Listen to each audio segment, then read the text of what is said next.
We don't recognize enough the impact that IT has on the climate. If we zoom in on just data centers, that's 1 to 2% of the emissions worldwide. And that's on parity with the whole global aviation industry.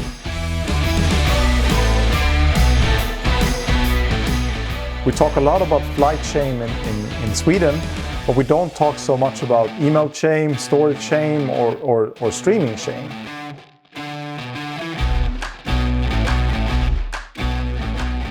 Sustainability is everyone's job. And I think as a technology leader, we should be empowering our people to be able to make sustainable choices all across the organization, because that's really when you're gonna get this great effect and this great wave moving forward and really accelerating progress. Absolutely.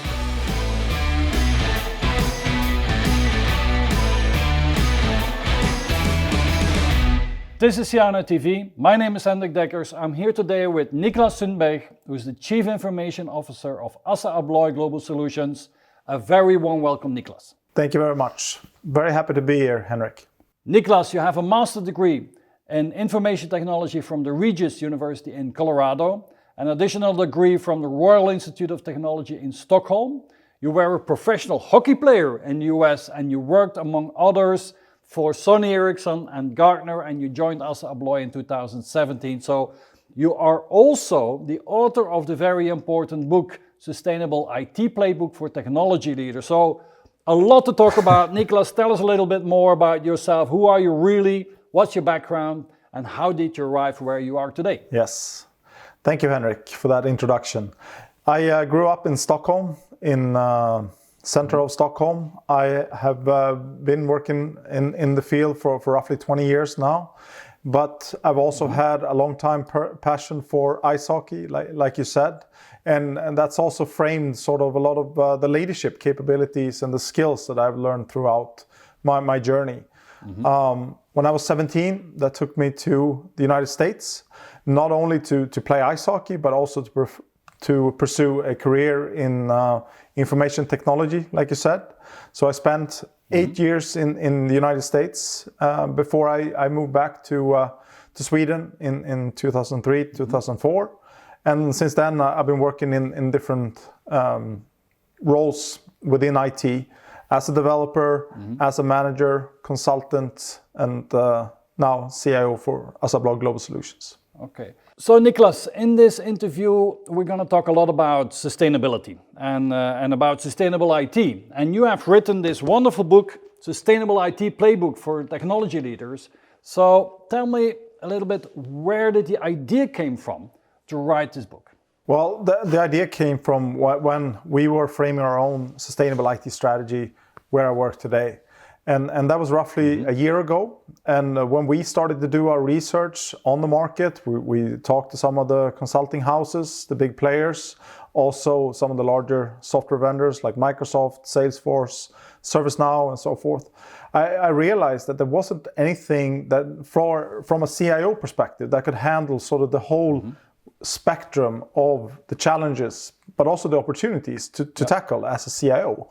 And that really sort of propelled me to write a draft outline of a book. And then fortunately, Pack Publishing, they were very keen on the idea, and we started a partnership to get going on the project in February of 2022. So Niklas, let's start from the top. Why is it that CIOs should be busy with sustainability? Well, I mean, we have a global warming, there's a climate crisis and so on, but why is this important for CIOs?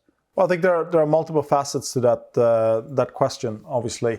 I think one thing is that we don't recognize enough the impact that IT has on the climate and on Mother Earth, to be frank, in terms of depleting natural resources that we take out of the ground. Just within the ICT sector today, we are consuming roughly 3 to 4% of the world's electricity or the energy worldwide. And if we zoom in on just data centers, that's 1 to 2% of the emissions worldwide. And that's on parity with the whole global aviation industry. We talk a lot about flight shame in Sweden, but we don't talk so much about email shame, storage shame, or streaming shame.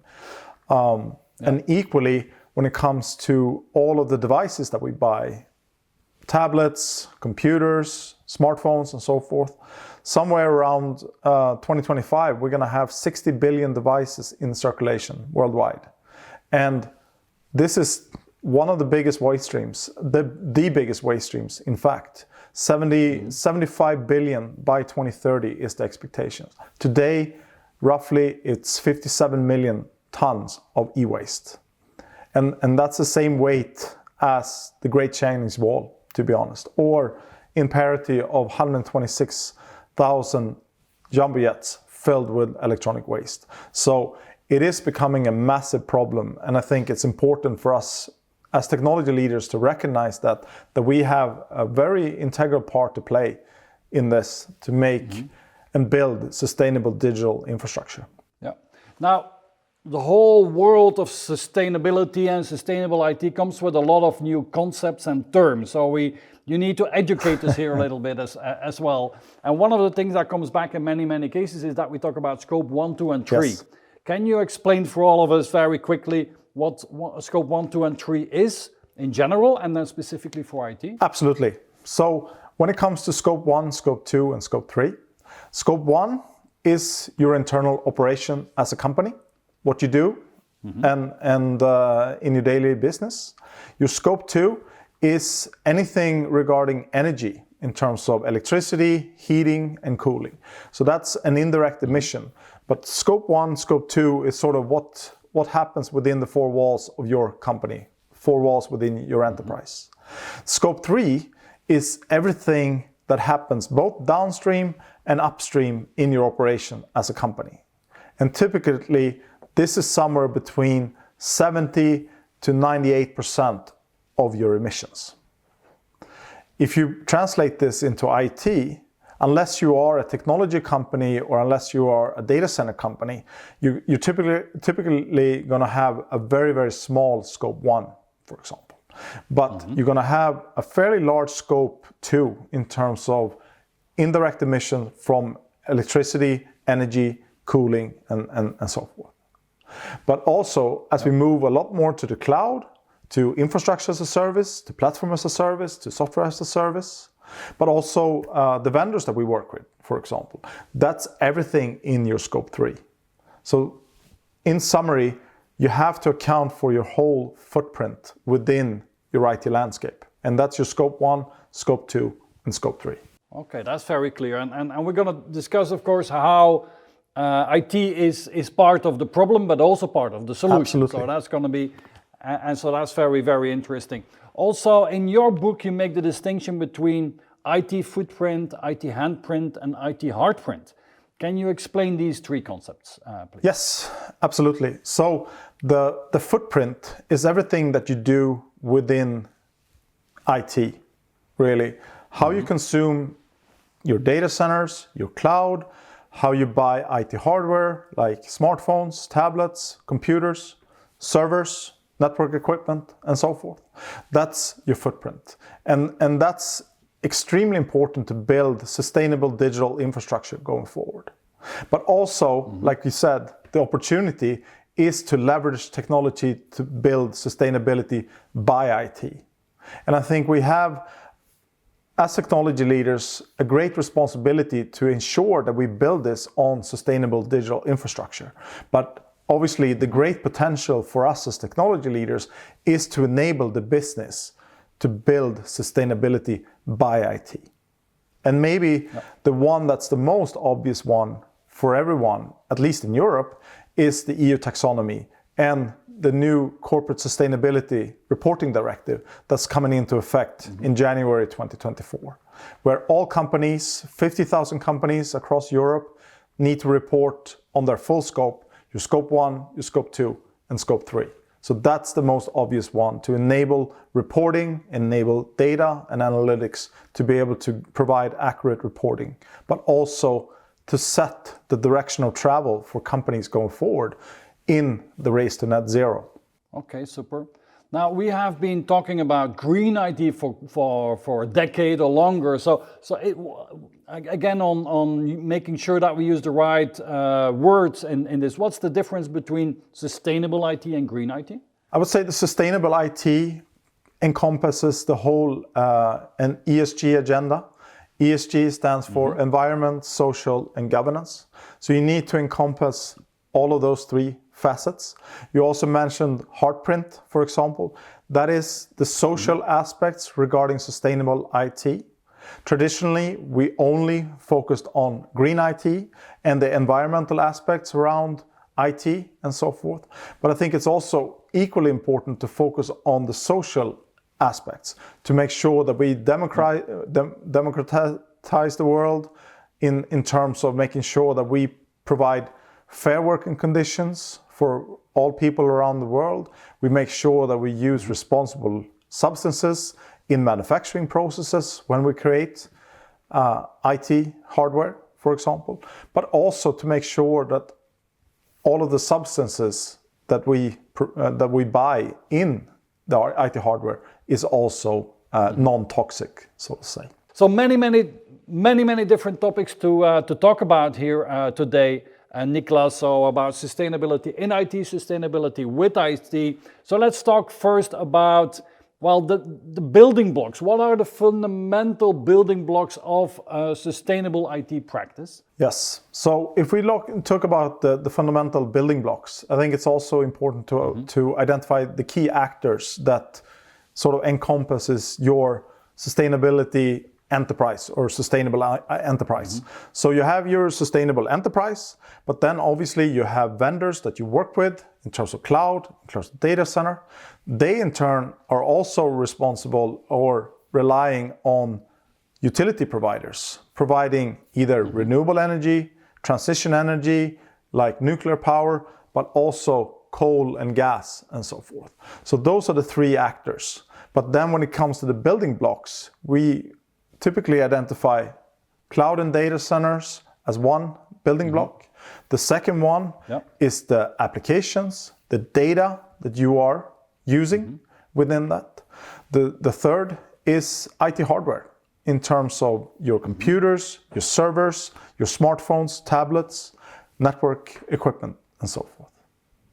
The fourth one is around energy and how you use indirect emissions for consumption of electricity, heating, cooling, in different types of settings. Okay, so let's talk about these different building blocks, and let's start with the data centers and cloud.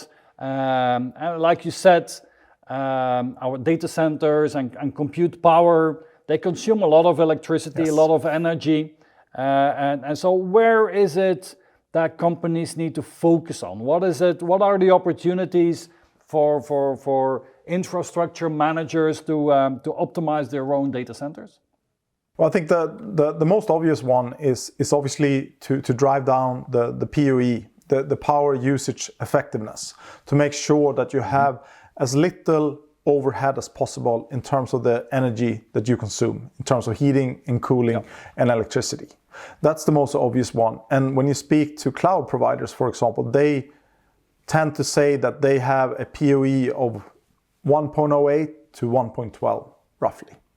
The global average is roughly around 165. There are great providers out there, great global data center providers that roughly gets down to 120, 130 in terms of PUE. So that's the most obvious one. But I think what we need to look ahead of here is actually to build data centers in close proximity to the utility providers, and also to enable to recover heat, to transfer the heat back to the grid, and then you can push the excess heat into industrial zones or residential zones, for example, because then you're really sort of getting a positive net effect from these data centers. And when you do that, it doesn't necessarily mean that you should push down the PUE as low as possible, because you're actually getting a double effect when you're pushing back the excess heat or the excess water onto the utility provider, for example. So there are great opportunities ahead in terms of building net positive data centers. And there are some great providers out there already. So that's a thing, net positive data centers. Yes, absolutely. And they are being audited externally by external auditors, where, just like I said, with the scope 4, which is not part of the greenhouse gas emission protocol yet. We talk about 1, 2, and 3. But scope 4 is something being discussed at the moment, that scope avoidance or emission avoidance is something that could be part of the greenhouse gas protocol in the near future. Because if you are recovering heat from your data centers, you're actually preventing that you're going to heat your district with coal and gas, and instead you're using excess heat from the data centers. Obviously, this needs close proximity, because otherwise you're going to lose heat in the making when you're transferring heat. So that's really the importance of actually building data centers close to the grid to be able to recover in a good way. Yeah. In your job as CIO of ASSA ABLOY Global Solutions, what is it that you have done in this area? In this area, we have assessed in terms of the location of where we have servers. And typically for a global company, you have servers in local sites where they probably don't typically sit in a data center. They might sit in a data closet or in some vault somewhere. Then typically you have some global data centers that you're working with. Maybe that's your legacy, for example. But then also looking ahead in terms of the opportunities and the great unlocks with cloud, with increased virtualization, increased effectiveness, usage effectiveness of resources, shared resources across the stack in terms of storage, in terms of hardware, and so forth. And we have all three of them. And we have made the assessment in terms of how do we optimize this for the future? How can we arrive at a net zero target for our cloud and data centers? So that journey has been started. We are on a very positive trajectory, I would say, to be able to achieve these targets, but it needs careful planning. And the biggest effect, really, which I think it's very important to highlight, and that is to assess the carbon intensity. What I mean by carbon intensity is how much CO2 or carbon emission are you consuming per kilowatt hour, for example. So here in the Nordics, where I'm based, we have a very low carbon intensity per kilowatt hour consumed, somewhere between 20 to 30 grams. And then you take Northern Europe, Germany, for example, which still tend to use gas and coal. The carbon intensity is somewhere between 350 to 400 grams per kilowatt hours. Oh. So just there, we're not even talking about halving the CO2 footprint. We're actually talking about an effect of 20 or 10 times the effect to reduce the carbon emission. And then there are some other examples where you're going to have carbon emissions somewhere between 750 and 800 grams. And obviously, just by making some educated decisions, you can actually reduce this by 30 times by moving it to a low carbon region. And more of these cloud providers, they're actually enabling policies for this. So you can actually choose what's important to you in terms of leveraging low carbon cloud for hosting your applications and your infrastructure. Okay, so you can select at your cloud providers not all, I mean, the energy levels and then the emission levels that come with the energy that's consumed by the compute power and the storage and so on that you basically buy with these providers, right? Yes. I would say not all of them are there yet, but I think it's about asking the tough questions. I think the major hyperscalers are definitely moving in that direction, but I think it's also equally important as a buyer to have this information and to ask the providers about these questions and to set up the right foundation from the start. Yeah. So you have, I think, researched the major hyperscalers, the cloud providers. Is there one that is better today, or is this a moving target? How fast are they moving? I would say I'm quite blown away in terms of the pace that the things have moved in the last 12 to 18 months, for example. When I started writing the book and started researching the book last summer, and for our strategy, there wasn't really that much on the market. The conversation was not really happening. But then something happened around March time of 2022. There was a lot of technology leaders starting to ask these questions. You realize that the cloud providers are also, bringing this up on the agenda. They are having sustainability summits. They're coming up with new sustainable technology options and so forth. So I would definitely say that Google and Microsoft are two of the front runners at the moment. They're quite ambitious. They've come quite far. They've been net zero for quite some time with carbon emission offsets. But Amazon equally, they moved from 64% renewable energy in 2020, to I think it was 84% in 2021. So actually a very, very big jump in just 1 year to move from roughly 64 base points to somewhere around 84%. So I think all of the vendors are catching on to this, taking it very, very serious. And I think I'm very, very optimistic for 2023. Yeah, so I mean, that's the interesting thing, that all of this is starting to work together now. The more that CIOs are asking about this, the more pressure is on them, the more the pressure they put on their suppliers and hyperscalers and so on. So we see this upstream, downstream influence. It's like, almost like a snowball, yes. Right? It's becoming more and more important. So would you say in general then that it's a good idea not only for flexibility and maybe for costs, but also for carbon emission? It's a good idea for companies to bring their applications to the cloud? Yes, I would say if you are a startup and you don't have your own legacy, yes, I would say the best option is to bring it to the cloud directly. I think there are great opportunities. Obviously, if you have legacy, if you have data centers already, I think there's also great opportunities to leverage what you have already. We talked about heat recovery, for example, but there are also equally hydrogen storage, for example, for backup, which is being trialed by a number of the cloud vendors instead of diesel generators. Putting on solar panels on your data centers. I've seen some great examples across Europe as well.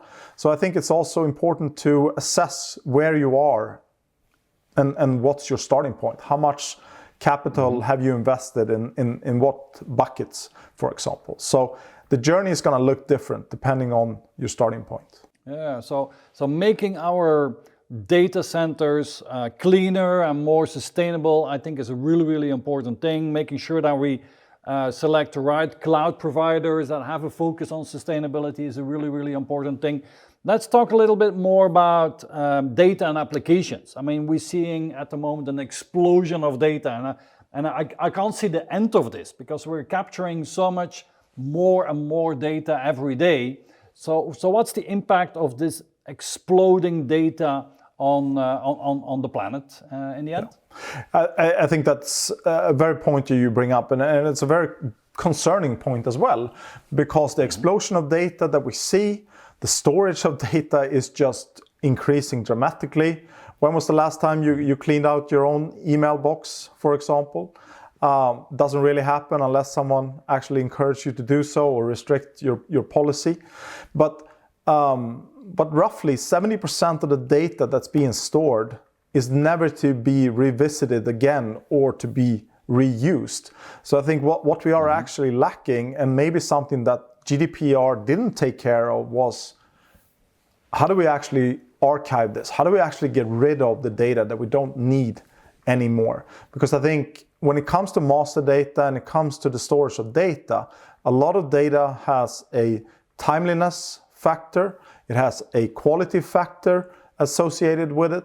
So I think we need to make sure that we can actually remove data in a consistent way going forward, because a lot of data become quite obsolete quite quickly.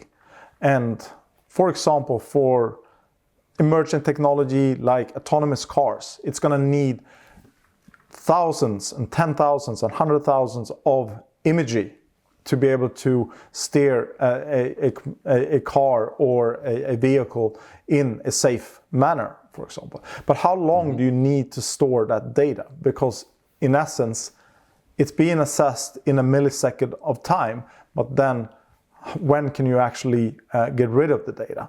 I think it's a very scary fact where we're talking about 2025, that in a 12-hour cycle, we're going to generate just as much data collectively as all of the data has been created in the past.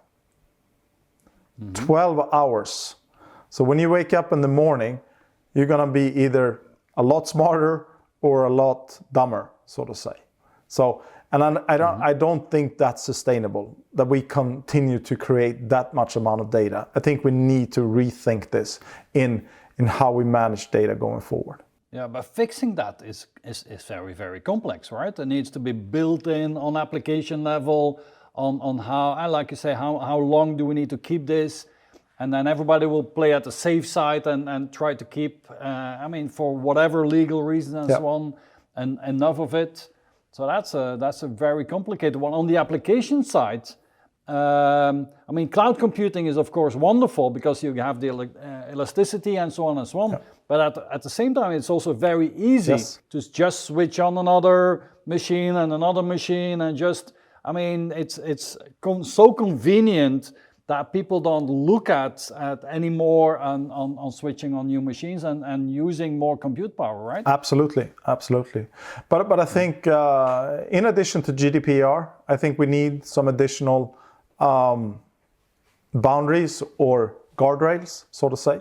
How long do you need to store financial data? How long can you store personal data, for example? How long can you store contextual data about people, for example? So I think we also need some more policies, unfortunately. I hate to say it, but I think we do need some additional guardrails to be able to fix this problem, because it's not going to happen by itself.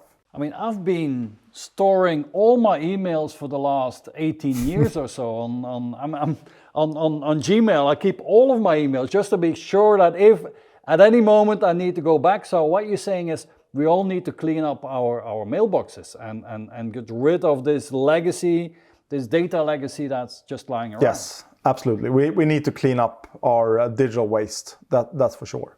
I think we also need more automated processes and how we do that. Or worst case, maybe move the archive data to low storage, low energy consumption, slow moving data sets, for example, or slow moving data storage. So I think there's also ways to get around it. But I think we need to reimagine how we manage this. What I also see in my role as a CIO is also that a lot of vendors, they are actually pricing their software in the amount of data that you are ingesting into their system. So I think that's also maybe something that we need to rethink, because it's not a sustainable way of having a business model where you measure on how much data you ingest into the system. Okay, let's talk a little bit more about applications. How can CIOs make sure that their applications are efficient and that they're building sustainable applications, and what's the relationship with legacy? Can you talk a little bit about that? Yes. So typically, if you are a company in the size of 1 billion euros, for example, you will roughly have over 2,000 applications. That's a fact. And obviously this is a great opportunity to rationalize your application portfolio. As a CIO, you're always asked to do more with less. So application portfolio should be one of the key parts of your toolbox anyway. But if you add on the sustainability aspects around this and connect, if you use the time quadrant, for example, to assess your applications in terms of tolerate, eliminate, invest, and migrate. Instead of using cost as your driver, you can actually measure carbon intensity as one of the drivers to make rationalization decisions.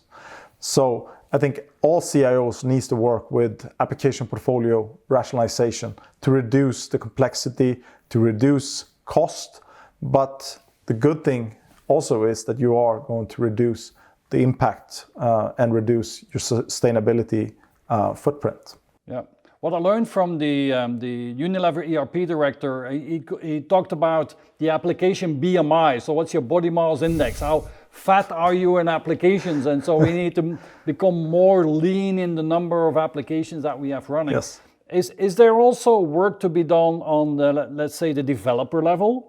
Can a developer be more conscious about how they write the code and make their code more efficient? Is that an important thing? Yes, absolutely. I think, like you said, with cloud, it's so readily available. Anyone can spin up a server, anyone can increase the storage and so forth. So I really believe in empowerment in people. Mm-hmm. I really believe in giving access to data points to developers. And I've seen some great examples already where you can actually make an assessment of a software or an application in real time. And you can give that to the power of the developer to actually have a real-time emission or energy consumption over their application over a duration of period. And what I typically have found with my experience is that if you tell them to reduce cost and to shut down the environments when they go home for the day, if it's a development environment or test environment, for example, they don't typically do that. But if you actually show them this is the environmental impact, this is the CO2 that's being emitted on the planet because you're running these applications, you actually see a dramatic shift in behavior. You actually see a big drop in the way you're managing your portfolio of applications. But typically, I would say there are three simple guidelines in terms of how you can empower developers. And that is really what we talked about before, relocation, to make sure that you move your application to a low carbon region when you develop in the cloud. The second one is right sizing. Back to that example of BMI, the body mass index, to make sure that you are only consuming what you need, that you're only consuming the software development frameworks that you need, that you don't have 90% of software development framework or storage, latent storage, just sitting around, for example. And the third thing is re-architecting, to build it on re-merging architectural principles, new technologies. We talk about serverless architecture, for example. We talk about function as a service, which consumes significantly less energy and indirectly CO2 emission. So relocation, right sizing, and re-architecting are three great principles as a developer to adhere to. Yeah, because I mean, if you think of it, artificial intelligence and it all builds on a lot of data and a lot of compute power. So I mean, this is great technology, and there's so many current and future use cases for that. But the impact is also can be massive, of course. And we'll talk a little bit more about Report. But what you say is creating awareness in all levels of the organization, all levels of the IT organization, is super important. Absolutely, absolutely. I believe that this is everyone's job. Sustainability is everyone's job. And I think as a technology leader, we should be empowering our people to be able to make sustainable choices all across the organization, because that's really when you're going to get this great effect and this great wave moving forward and really accelerating progress. Absolutely. So data centers are important, cloud is important, keeping your data under control, the exploding data is important, keeping your application BMI under control is very important. Let's talk a little bit more about the hardware, all the assets that we're managing, all the desktop and laptops and devices and so on. Tell me again, how many million tons are we producing of this, and so what's the big problem there?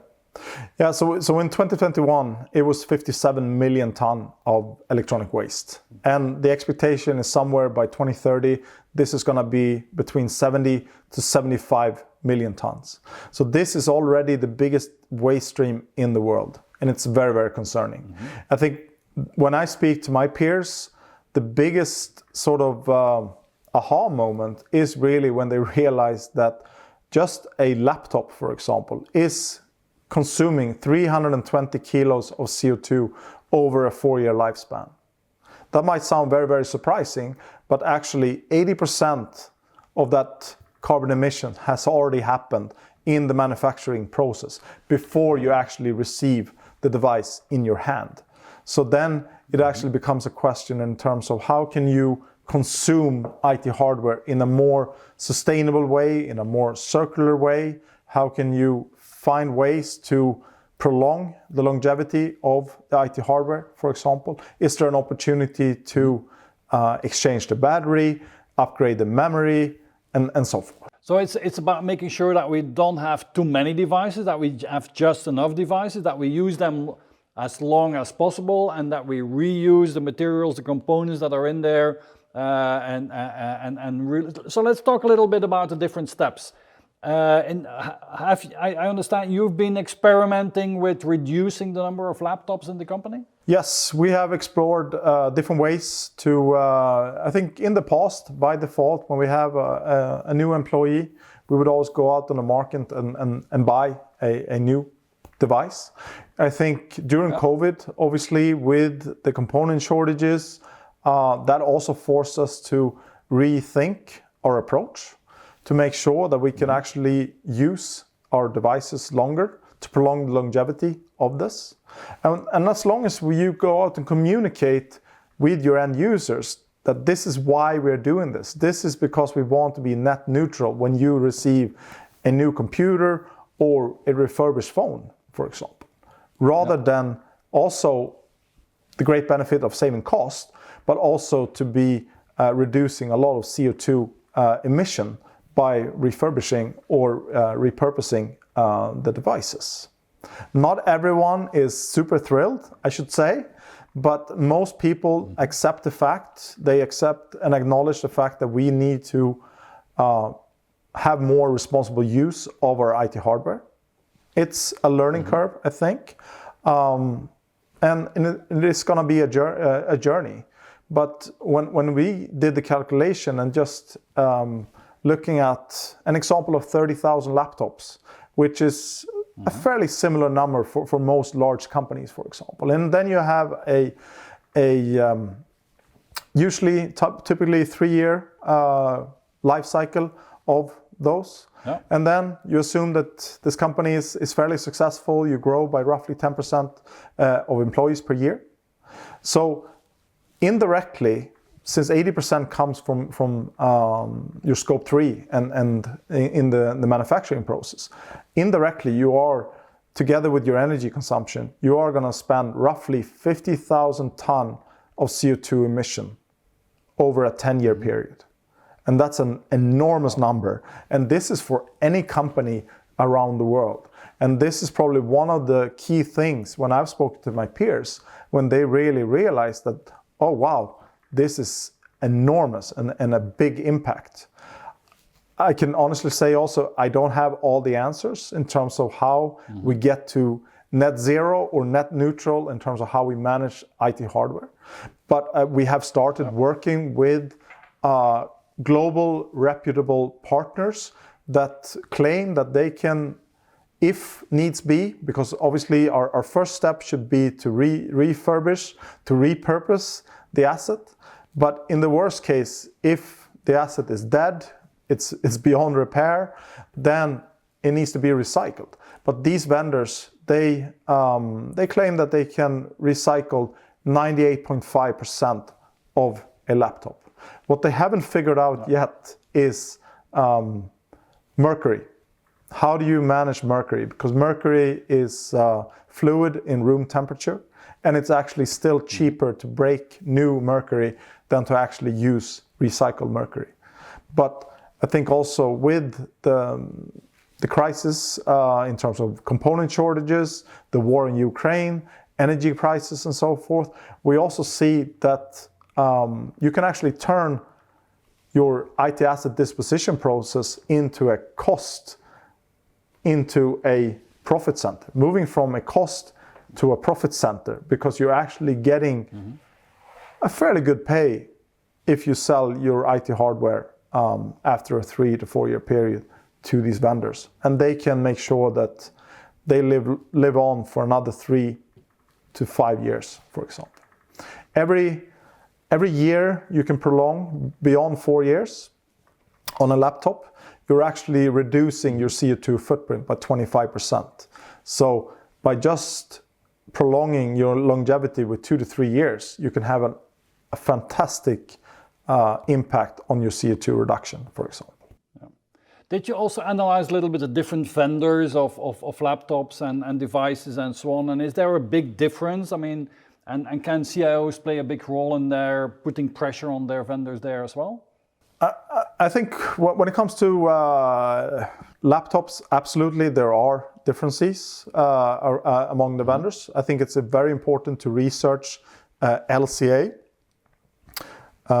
life cycle assessment of the product, or product carbon footprint. You can Google for that. Most vendors have that readily available. So I think that's one good metric to research. I think also the share of non-virgin material in the devices is an important factor. We've been looking into this local company in Netherlands called Fairphone. Fairly small, they've been around for a few years, but they also set out to produce phones with non-virgin material in terms of plastics and so forth. So their CO2 impact over a 5-year life cycle is roughly around 40 kilograms of CO2.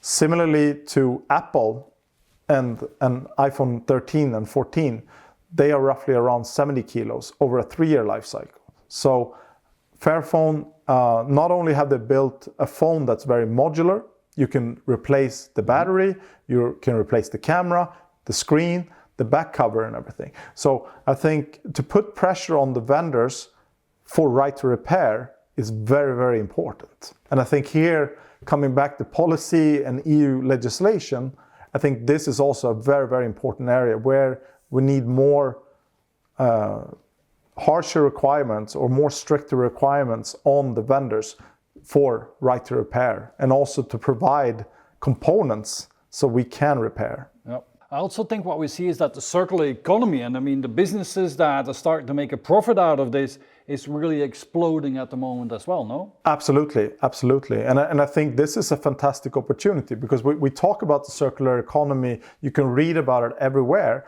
but then when you look at the macro perspective in terms of how much of the total economy is circular today, it's actually only around 8% of the total economy.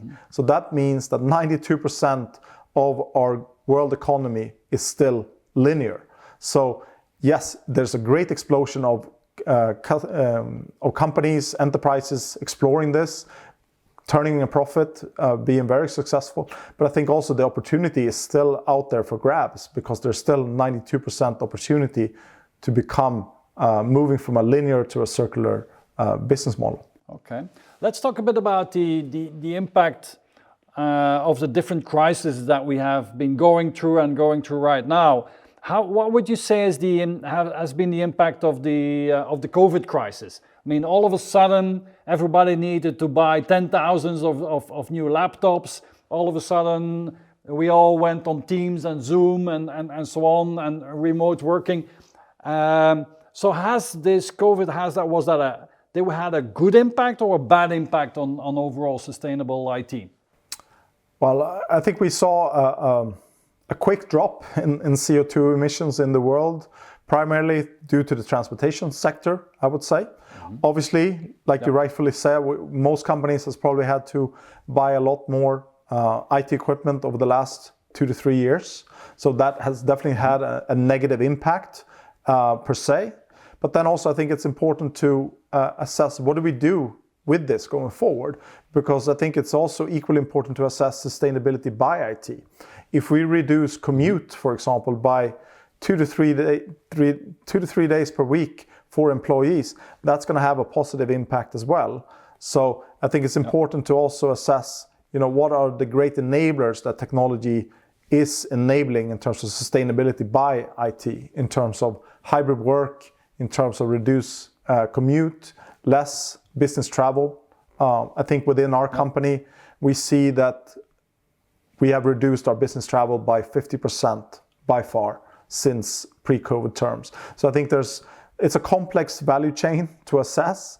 Yes, I'm sure there are negative impacts on buying more hardware, but I think also to increase the awareness of how we leverage this hardware going forward is equally important. How can we make sure that we prolong longevity of the existing hardware, and that we put the requirements on the vendors that we work with to have a right to repair, to have take-back clauses and so forth, and that they also have made net zero commitments that are within a tangible reach and not in the 2050 barrier. Yeah. So hybrid working is in fact a very interesting thing. So I mean, less commuting going on, also office space. I think, if I talk to some of the big companies, they're reducing their office space with 50% because they don't need that anymore. So they don't need to heat that, the square meters in there and so on. So that has a massive impact on sustainability as well, I think, in general.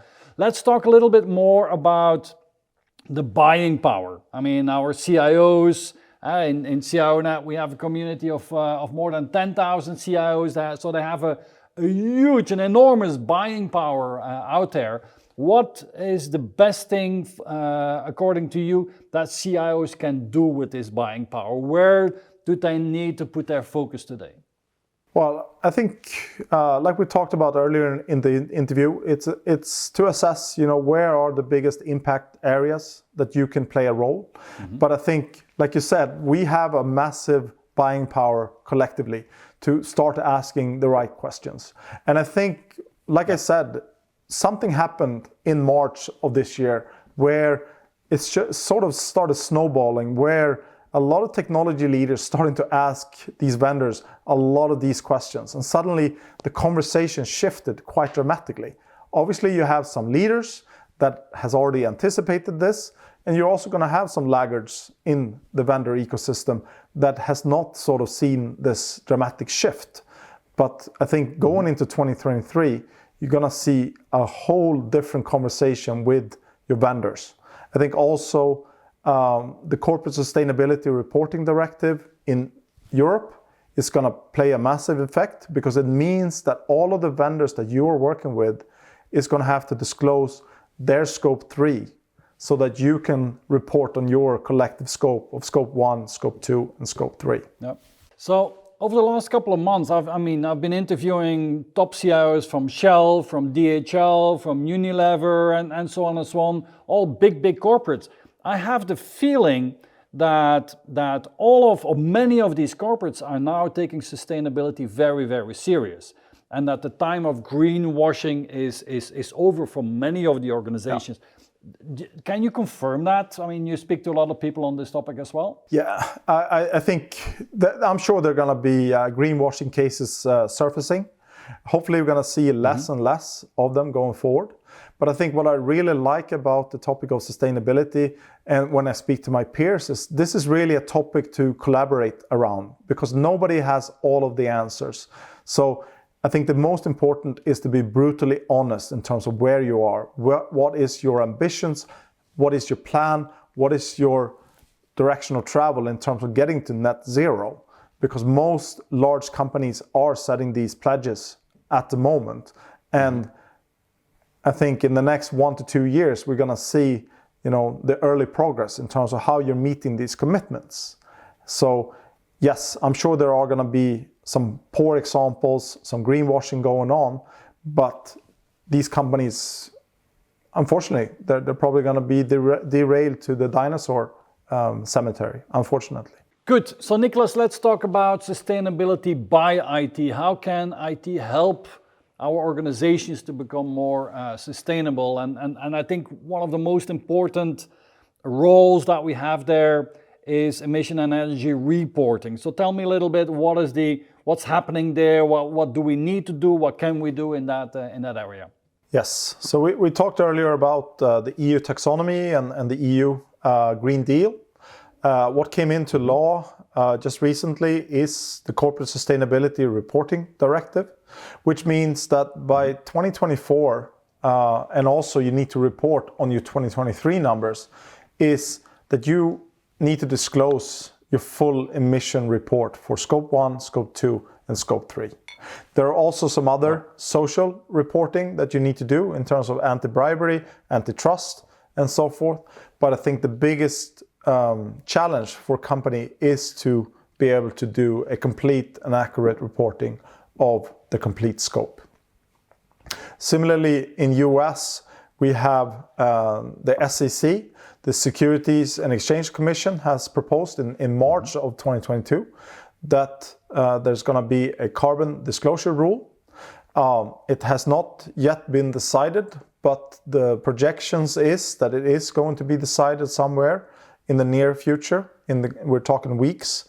And similarly, by 2024, all companies listed on the stock exchange, regulated by the SEC, also need to disclose their full scope. So I think there are great legislation coming our way, both in Europe and in North America. Yeah, and so that means that in many IT departments, there people are running around now, making sure that they can gather all the right data, bring that together, and do some transparent reporting on that, right? Yes, absolutely. So I think I haven't seen the sense of urgency maybe yet. I think this is probably something that's going to surface in the next 3 to 4 months. It's going to be somewhere where we wake up and realize that, in 8 months, we need to start reporting on this. So, and then it's going to be all hands on deck. To be honest, I haven't really seen the urgency or the call to action either. I still think the EU is still trying to figure out some caveats in terms of the reporting and the level of reporting that's going to be required. Yeah, and so we're gonna, bring together massive amounts of data again to do the reporting on that, and it's gonna go back to, to start with on all the different processes, but in the end, like we've seen the example of the ABN AMRO Bank, where they can do the reporting on application level. So in the end, they're going to be able to calculate a transfer, a wire transfer money from one account to another. What's the impact, the CO2 impact of individual transactions? Is going to be fascinating in the end if we can go to that level of reporting as well. Now, where do you see that this also brings some cyber risks with it, and how do we mitigate that? Well, I think if we take within the realm of sustainable IT, cyber risk, how we manage data privacy, how we manage to keep our organizations safe, the social aspects around this is equally important. So I think when you create your sustainable strategy and your sustainable IT strategy, it's equally important to do your materiality assessment and also to plug where do you put these type of risks that are emerging, because they are quite different if you are in the financial sector, if you are in the manufacturing, or if you are a smaller company, for example, like professional services, then your risks profile might be different. But it's extremely important to manage how you attack cybersecurity risk, how you manage that risk over time, because it's continuously changing. You always need to be sort of ahead of the curve, so to say, and to be able to mitigate different type of threat vectors, really. Yeah, I'm always amazed. When I talk to CIOs, that they say, well, we're now starting to spend between 5 and 10% of the IT budget goes into cybersecurity, and that's a big part of the budget, yes. right? Yes, absolutely. And I think also we're probably in this paradox also where you have invested a lot in cybersecurity, but it's similarly to marketing that you traditionally say that 50% of marketing you don't know is kind of useless. The challenge is that you don't know which 50% you shouldn't be spending. And I think we're into that similar paradox with cybersecurity, that we have been over-investing quite a bit and then maybe not focusing too much on people and process. So I think also there are going to be some sort of a curve where the investments probably going to flatten out a bit. We're going to be more efficient on how we manage this. We're going to remove duplicate capabilities that we have acquired, because when you look at the vendor landscape within cybersecurity, it's still very, very disparate. There hasn't been that much centralization or acquisitions in the space yet. So it would be good for CIOs that there's a consolidation wave in cybersecurity, and that more and more top players, and that's easier, that you don't have such a fragmented landscape in that area. Very, very interesting. Let's talk a little bit about the role that IT can play to help manufacturing process and manufacturing companies to become more sustainable. Can you maybe give a couple of examples of how IT can help in manufacturing? Yes. So obviously the most obvious example, which is not related to IT, is to leverage low carbon steel in your manufacturing process. That is obviously going to have a big impact. But then obviously it is in terms of how you manage waste, how you reduce hazardous substances in your manufacturing process, how you make the process more lean and inefficient, but also how you optimize your route planning for the logistics across your organization. Where does it make sense to build your delivery network, for example? I believe that the low-cost manufacturing era is over. I think we will see a lot more regionalized manufacturing going forward. We also have legislation in the EU, the carbon border adjustment mechanism, coming into effect in 2024. And by 2026, you are going to have to fully declare and pay tax on your carbon emission when you import into the EU. So I think similarly in the US, you have import taxes, for example. So I believe from a sustainability perspective, we're also going to have a lot more regionalized manufacturing going forward. And that also going to have a positive effect on our logistics network, because you're not going to have airfare travel, for example. You can use train, you can use other means of transportation to transport the goods more sustainable.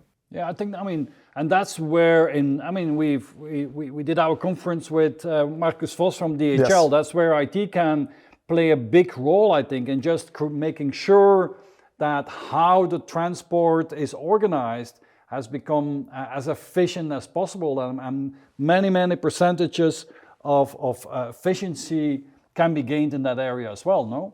Absolutely. Just by planning out your route delivery, but also simply to measure how much share do you have in air travel, how much do you have in marine, how much do you have in train, how much do you have on trucks, and so forth, and to measure towards that baseline. Obviously, if you're DHL, one of the global biggest players on the market, you're going to have a lot of sophisticated tools to be able to optimize this.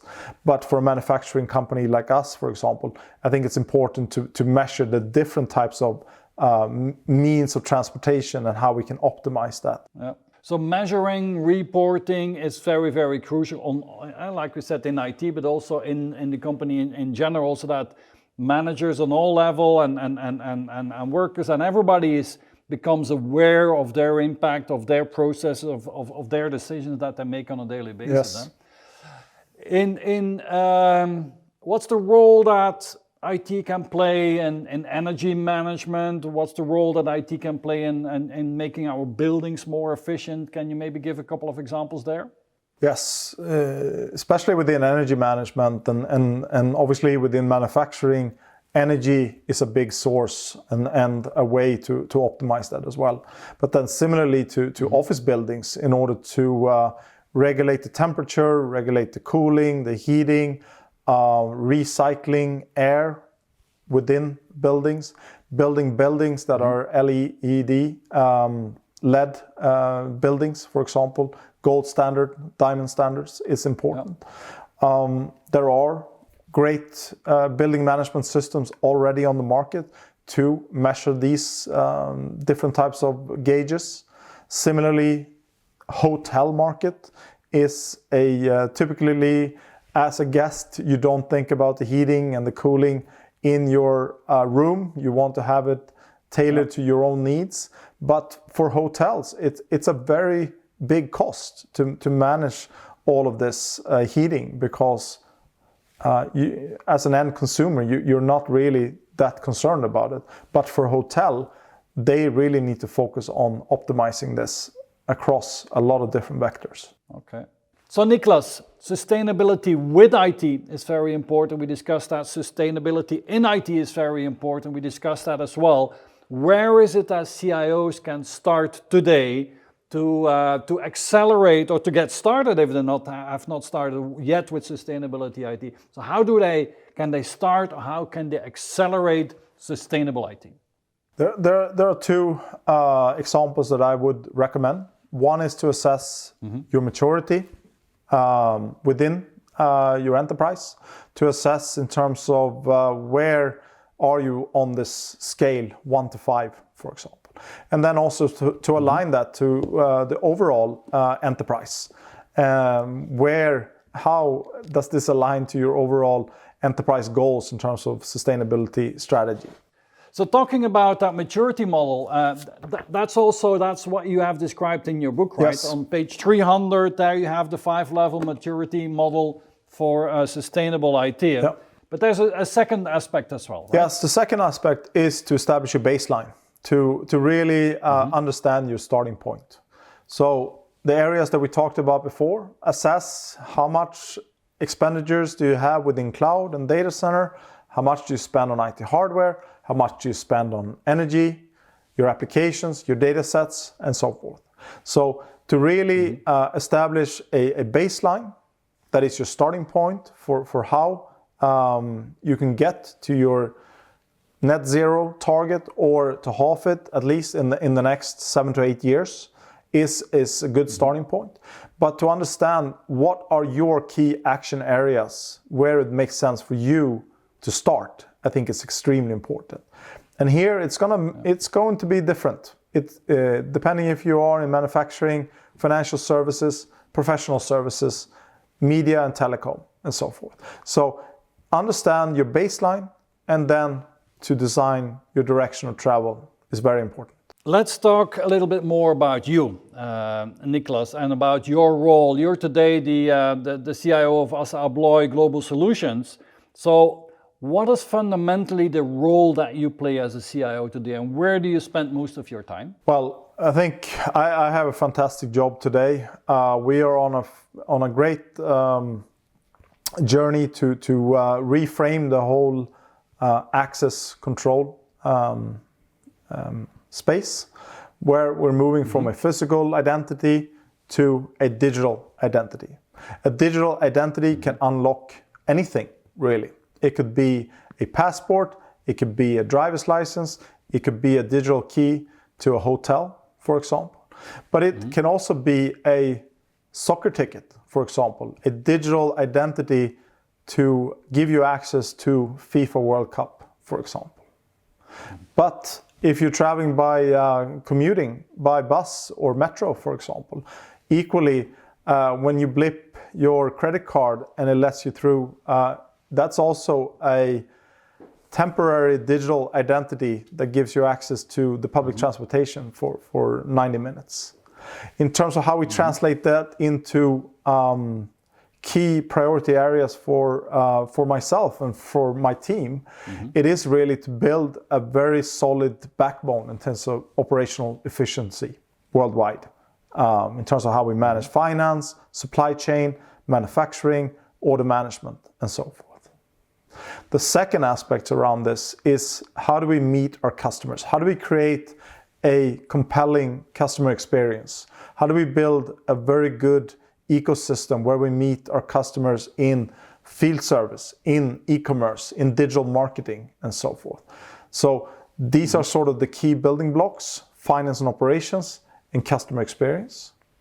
But then to underlay that is obviously cybersecurity is an extremely important factor for us to make sure that we keep our assets safe. We build digital trust with our customers.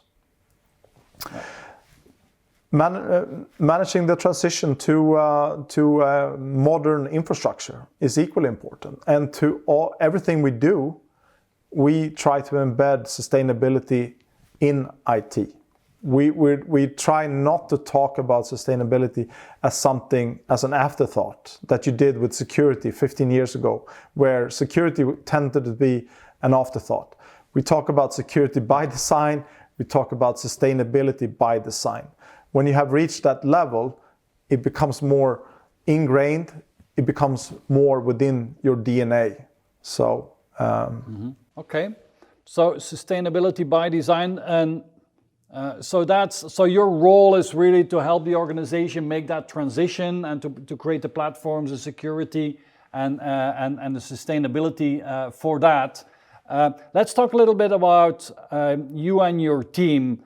How would you describe yourself as a manager? What is your secret sauce of creating successful teams? Well, I think I'm very fortunate to lead a tremendous self-disciplined, self-learning team that are very, very self-proficient. We have a lot of fun, obviously, staking out the direction of travel for the next 5 years. It's a very exciting journey. But I think the important thing is that once you have decided on that direction of travel, I think also you need to put a lot of trust in your people, give them empowerment, give them encouragement to go out and find what is the right path for me to deliver on my business outcomes. I'm not a manager who goes into the details and steer my direct reports on a day-to-day basis. My job really is to empower them, to enable them, to lift any barriers, to make sure there's financing. But I believe strongly in empowerment. I really believe in that they should find their way to get to the end destination. As long as we agree on the end destination, I really want my team to grow and to excel and one day step into my role. So Niklas, one of my favorite questions in these interviews is to ask you, what do you think your team will say about you when you're not around? How do you think you are perceived as a leader? And please give us the good, the bad, and the ugly. Well, I think first and foremost, I think they would recognize me as a compassionate leader, someone that is very approachable, someone that focuses on building, putting the team first before the individual. These are key fundamental building blocks for me. I think also they would say that I'm fairly demanding, very ambitious in terms of setting up lofty goals. I demand high output, but I also give a lot of freedom. What I usually come back to when it comes to compassionate is that I tend to tell my team that your tenure with your company is not a sprint, it's a marathon. You're going to have ups and downs along the way. You're going to have professional crises, you're going to have personal crises. And you are going to have to rely on your teammates around you to pick up the slack. But equally, when they are down in the trough, you need to pick up the slack for them. I think that's very important. And we've seen some examples of that this year where I addressed my team yesterday and I said that heartfelt, that I'm the most proud of my teammates is when they pick up the slack from their teammates. And equally, I know that the persons in need will do the same and reciprocate that when needed. Niklas, How do you build successful teams, and what's your style of attracting, motivating, growing, and retaining people? Well, I think first of all, I need to be motivated. I need to believe in the journey. But then equally important, I think it's extremely important to have a vision, direction of travel in where you want to go.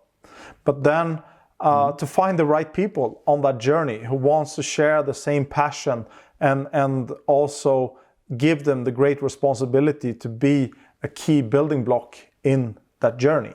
I think it's important to really, we talked about empowerment before, but for people also to see the same engagement in that journey and to be with you and want to come to work and be engaged and see the next trajectory of 3 to 5 years. And building a great team also obviously attract a lot of great talent because great people wants to work with great people. So focusing on building a great team, high-performing team, is extremely important because that attracts, but it also retains people in the end.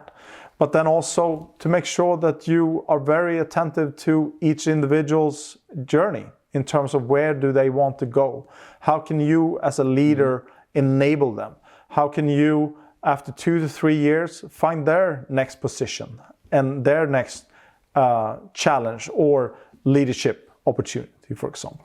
I think it's important to always recognize that you are on loan with all of the employees that you work with, and they can leave you at any instant. But I think for you, your responsibility is really to find their next opportunity, their next venue down the road. Okay, super. Now, Niklas, special in your career is that on a very young age you were on high pressure and being a professional ice hockey player. So tell us a little bit more about that. What is it that you learned there at a young age about leadership and about success that helped you in developing your career? Well, first and foremost, it was a fantastic experience. The people that I met, the coaches, the teammates, the equipment managers, the doctors, physiotherapists, it was a tremendous experience and a lot of learnings that I still use today. I really learned the value of teamwork, really working together, persistence, consistency, hard work, and grit. You're always going to have failures, no matter what. You're going to fail on a daily basis in professional sports. But really, it is about having to minimize the failures and to increase your success rate along the way. That is the most important thing. But to have the consistency, to have the patience, I think are two great qualities that I would say, besides the importance of teamwork and teamship. Okay, let's talk a little bit more about your personality. And Niklas, you've shared with us that your Myers-Briggs, your MBTI personality type is that you are a consul, ESFJ. So consuls are persons that with extroverted, observant, feeling and judging personality traits, and they are attentive, people-focused, they enjoy taking part in the social community, and their achievement is guided by their decisive values, and they willingly offer guidance to others. So I'm going to give you a couple of typical strengths of a consul and then a couple of weaknesses as well, and you tell me which ones stand out for you, which ones do you really feel that they represent who you are. So typical strengths for an ESFJ is that they have strong practical skills, they have a strong sense of duty, very loyal, sensitive and warm, and they're good at connecting with others. Where does that fit the bill for you? Well, I think definitely on the loyalty part, the loyalty to my teammates, to stay the course. I think that's very, very important.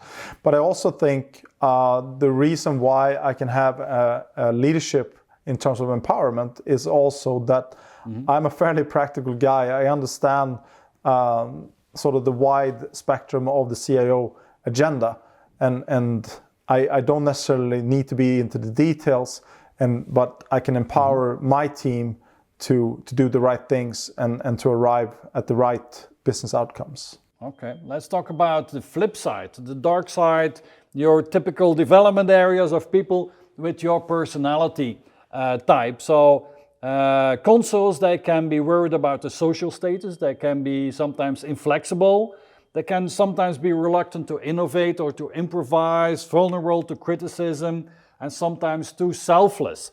So what were your personal and professional development roads that you have traveled already? Where did you develop yourself? Yeah. Well, I think if you take the selfless aspects first, I think that's something that I very much recognize myself in. I was a goalie when I played ice hockey. I didn't really care too much about the attention. It was more about the team, about the accolades together that we achieve. I think it's similarly here. I'm not so much about personal accolades. It's really about what we can achieve collectively as a team. But then also similarly, there are obviously great improvement areas as well. Innovation for one is one. Where do you take the risk as a CIO? I can definitely identify myself within that. Where do you find the areas of innovation, and where are the areas where you take low risk? I think that's something that we struggle with every day as CIO in terms of where do we put the right bets as a CIO? Where can you fail big or fail fast, so to say? So I can definitely recognize myself in that sense. Okay. So Niklas, do you have a personal mantra, a saying that helps you in your daily life? Yes, and this is a personal mantra that actually my teammate in university ingrained into me, and that is really the true test of class is how you treat a person that can do you no good. I think that's a very important life lesson to have with you, that you should treat everyone with equal respect, no matter where they are, no matter what social status and so forth. I think that's extremely important, to always have both feet on the ground and to be very humble and near to earth. Yeah, that sounds like an important value to yourself. Yes. So let's talk a little bit more about your core values. I mean, you shared with us that you have 2 children, 2.5, 5 years old. What are the values that you want them to grow up with? Well, I think extremely important to be a good model citizen. I think to always be nice person, likable person for everyone. Always have an inclusive mindset, which I know it could be a struggle for children sometimes. But then equally important to encourage them to find their own way. They don't need to live their life through me or my aspirations. They should find their own path in terms of where they want to excel, where they want to go. And my job and my wife's job is really to help them to foster a safe environment for them to explore. Okay. In your career or in your personal life, who were really the important people that you look up to, the mentors in your life? And can you give an example of them? Absolutely. I would say one mentor that's been with me for a very, very long time is Jan Eliasson. He was the Deputy Secretary for United Nations. He resigned a few years ago. I think also throughout his long career, he's approaching 80 years old today, has had a very, very successful career, but someone that I look up with, someone that is very well-grounded, purpose-driven, has a strong sense of ESG agenda, and obviously in his role as Deputy Secretary General for the United Nations, he's done a lot of great work across the world, and someone that I truly look up to and inspire to, and also used a quote that he recommended in the book, where he said that we usually talk about a plan B, but there is no planet B. There is no planet B. Yes. Absolutely. Yeah. So if I look at you and what you have achieved in your career and creating the book and your personality type, Niklas, what would you say for yourself is your one major gift in life? What is it that you have received from nature, from your DNA, from your parents, that you say, oh, well, that really is my personal gift that allows me to do what I do? It has to be my internal drive. That when I find something that's important, when I'm committed to deliver something, I go 100% all in. For example, the book. When I found that purpose and I realized that there wasn't anything on the marketplace, I felt that I had something to communicate, something that is extremely important to get out and communicate about in the world. I felt a very, very strong sense of purposefulness to drive this to the end. It was not an easy journey, getting up at 5 o'clock in the morning, writing six days a week between 5 and 7 before the family woke up. But I was also driven by a very, very strong sense of purpose, because I felt that this is such an important topic to enable other technology leaders in the world to get started. So Niklas, you're clearly very successful in your ice hockey career, in your IT career, in your leadership career, and now in writing this book. So you have made many, many different successes, but we all make our mistakes. Yes. We all have our failures, and that's where we learn, that's where we grow, of course. So could you share with us in your personal or private life, what was one of your most brilliant failures and what you learned from it? Yes. Yeah, if we start with the professional one, and then I share the anecdotal one from my ice hockey career. But from a professional career, when I was younger, starting out my career, I think I was very, very ambitious. I took on a lot of different types of projects. And when I reflect on that period, I think I realized that you need to have a lot better focus. I think if you take on 8 to 10 things to do, you're not going to do them extremely well, that's for sure. And I think that's one key learning for me, that rather take a step back and focus on the 3 to 5 key things that really going to make an impact, and you're really going to focus on doing these things really well. That's one key learning for me, that don't have too many things on your plate, because you're not going to be able to deliver them and do it successfully. They're not going to be up to the standard that you want in the end. And I think that's a personal failure for me. And a personal learning as well. And in ice hockey, what was your big failure and learning there? Yeah, the biggest failure, but also the greatest comeback, I think, that was that we played at home at university over Christmas break. We played Rochester Institute of Technology in upstate New York. We lost 9-2, I think. The fans, they were turning their jerseys outside in. It was a really, really embarrassing moment. But then after that, we rallied. We won, I believe, 15 out of the next 17 games, and went all the way to the national championship final, where we ended up meeting this team again. And they, at the time, they were undefeated. They had won all of the games during the season. I think they had 2 ties. And they obviously thought they're gonna steamroll us, just go and collect the trophy.